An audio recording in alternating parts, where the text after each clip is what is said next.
So tell me, Jacqui, where you were, what's your story? You're a midlife lady, same as me. And what sort of brought you to Our Worlds Colliding?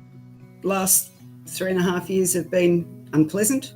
Had a lot of challenges, including separating from my husband, losing my mother, facing breast cancer diagnosis, double mastectomy. I felt like I was stuck. I had made great changes from the separation and felt really good about myself. But then other things sort of like kept on happening, and I doubted that I was as good as I felt. Yeah, as much as I thought I was doing really well, then I started doubting and thinking that maybe I was lying to myself. Maybe there was more that I needed to do. What I've learned is that I actually was in a pretty good place already. I've lost the doubt that I was coping with everything. The program has confirmed that I'm okay. It's a really tough time of our lives, isn't it? Like this whole midlife thing and relationship loss and our parents aging and losing our parents, and then throw in their menopause. It's a tough time, isn't it? Haven't started that yet. With everything that I've gone through.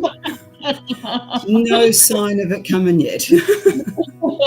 I've just started, and I've got the hot flushes, and I've had the heart murmurs, and so it's I thought I was having a stroke the first time. That's how weird it is. But it's I'm just even being on tamoxifen, and like they say that tamoxifen, sort of brings on all the symptoms. Nothing. Yeah.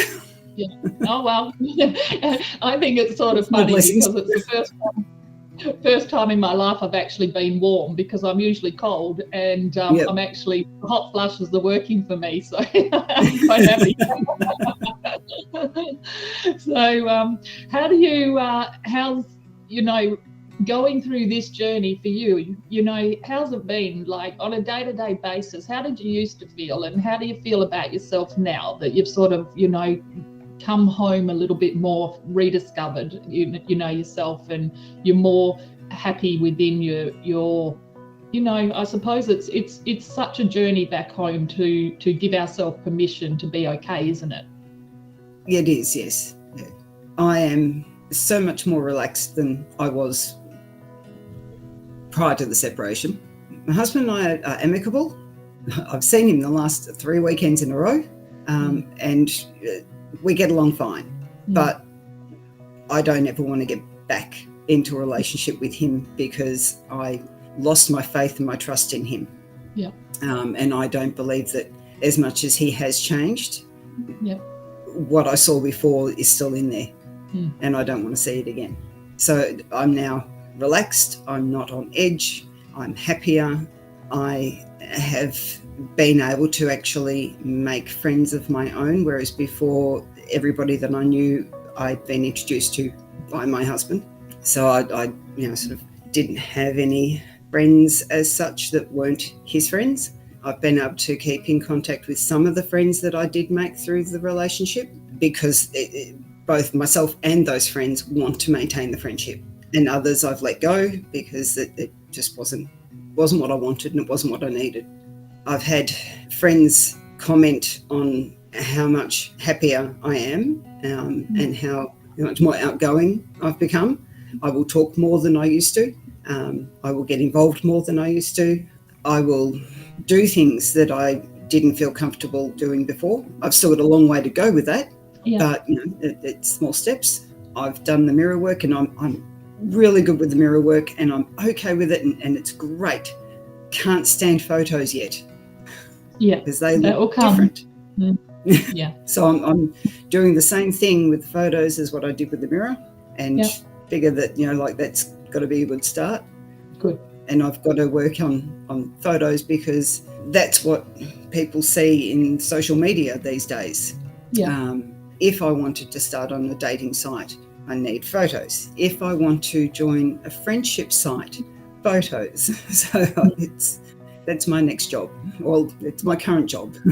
Yeah. And it's a baby steps. It's literally bootstrapping yourself, believing in yourself. empowering yourself to keep moving forward, because our happiness is always going to come when we're growing.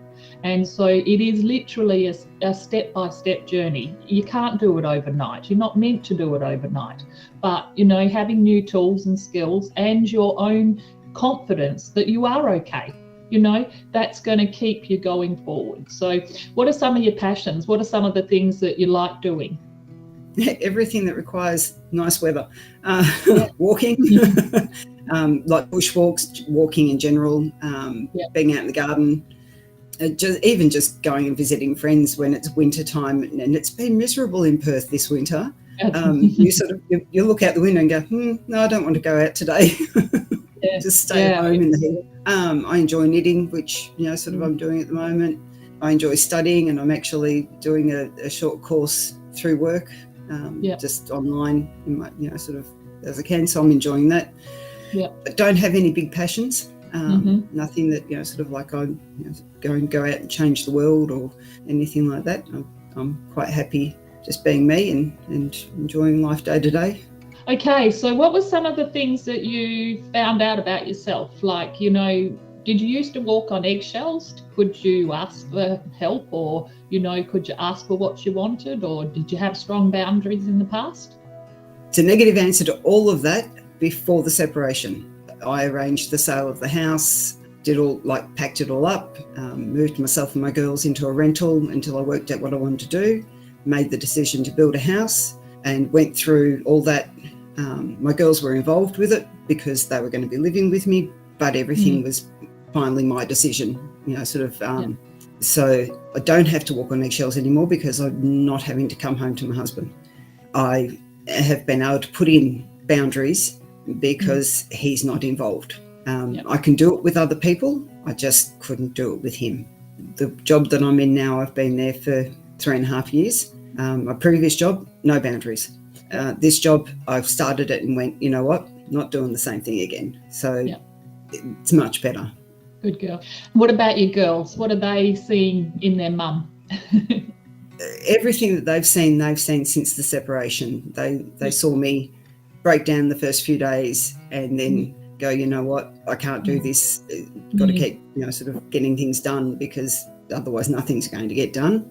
So they've watched me become stronger, watched me come out of my shell in terms of dealing with people, and even, joining the Shine program, that's something that I would never have done in the past. I thought about it and I went, you know what, I can do this, this could be good for me and it's okay to do it for me. They've seen me grow to the point where I can make decisions without second guessing them. I might take my time getting to that decision because I like to research things and I like to make sure that I'm going in the right option. If there's more than one option, play it out. But I don't take too long, I don't think, to make decisions. And once I've made it, that's it. I'm happy with it. Yeah, it's a nice feeling when you sort of make the decision, done and dusted, you can put it behind you because you've got confidence in yourself that you've made a good decision because you've done your due diligence, and it just frees you up to be able to move on and do the next thing, doesn't it? That's right. And you're able to accept that if it doesn't turn out exactly perfect, that's okay too, because, you can move on from there. It is good. It's freeing. Yeah, excellent. So, what would you love for yourself in the future? What would you, if you had that, you have got a pen in your hand, you're writing your own story now. So what would you love to be able to create? I suppose ultimately financial freedom would be, as you said, middle-aged, heading towards retirement. It would be nice to go into retirement without the worries financially, so to be comfortable to be able to do what I want to do in terms of if I want to stay in this house, great. If I want to sell it and downsize, then fine. If I want to move to a different area, then I can do that. So that would be pretty good. At this point in time, I would like to date, but I don't necessarily want a serious relationship. I quite enjoy having my space. To see somebody on weekends, a couple of times through the week, but they have their own place, I have my own place, we have our own interests and lives, but we can come together and enjoy things together, great. But I don't want to share my house yet. And that's perfectly okay. This is your time you're just ready to hit reset. You know, you've got your new tools, you've got your new skills, and it's your time now to find yourself. And you know, it's great time. So, you know, I think it's this, who gets this opportunity other than us divorced women to be able to say, okay, this is what I don't want, this is what I would love, and let me go out there and start paving my way again. It's like we're, you know, 17, 18, 19, 20, but we've got all these years of experience under our belt. We're wiser, we're smarter, we're ready to actually have our time. And so I think it's super exciting. So don't rush, take your time. You know, you've got so many beautiful emotional intelligence. You love yourself, you're warm, you're inviting, you can be vulnerable, you know your stuff, you've dealt with your past, so many things going for you, and that's going to set you apart. And as you go down this track with your dating, you're going to see things about other people, you're going to realize how you handle things differently, and that gives you courage. And just like you said, you know, you do something, you make those decisions, and then you know you can do it. You get, you know, confident doing that. That's exactly like your dating's going to be. So, you know, a lot of ladies, when they finish the program, they're not ready to date. They don't want a relationship, but they want to start putting themselves out there. And this is all going to be part of your personal journey. You know, you're going to have to do some photos. You're going to have to go and do some dates. You're going to put yourself out there, and it's going to trigger you, but you're going to have the skills and the tools to be able to handle that. So perfect place for you. This is your new journey. Well, I've got an extended family son-in-law who has offered to take me on a date so that I can get some experience.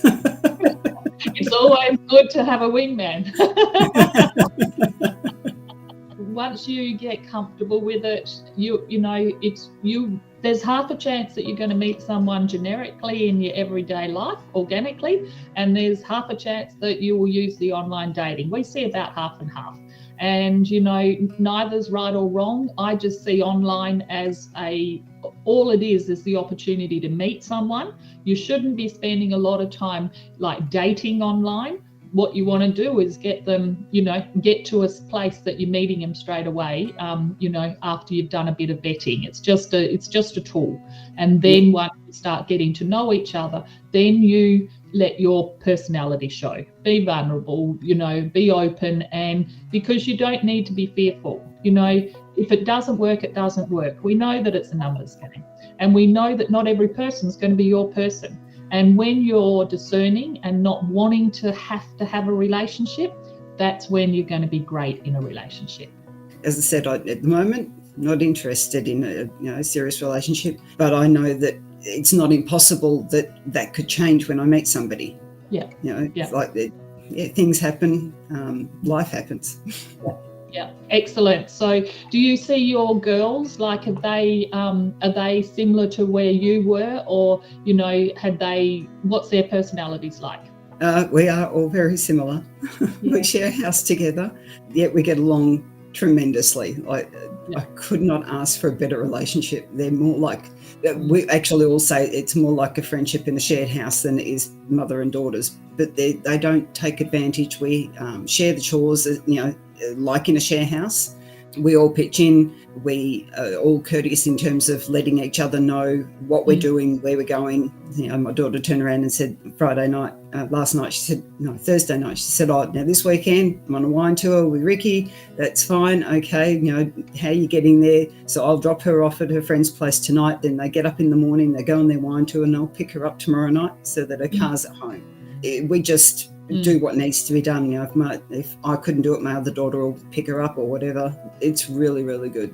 So lovely to have beautiful relationships with your kids. And, you know, the more we heal and the more we have good tools, then we become a role model as well, because we show our girls with our wisdom, because we're wiser as we grow and as we learn. We can share those, you know, where we're at now, and that will help them on their journey. Because no one teaches us a lot of the stuff that we know. You know, it's not taught in school, it's not taught in the home very often. And, you know, sometimes we get to this stage and we've gone through a loss or, you know, grief or trauma I always say it's when our knees hit the ground that we, you know, we start to grow. And I think that's the beginning of our journey. So yeah, look, I just wanted to say, Jacqui, congratulations, and looking forward to seeing you. It's like you're a little bird and you've got some new wings, and now I want you to go and fly and have some fun. Thanks. So well done. Anything else you want to say? No, I think that covers everything. Excellent. So look forward to seeing your next journey. So well done, beautiful. Thanks very much. All right, see you, sweet. Bye. Bye.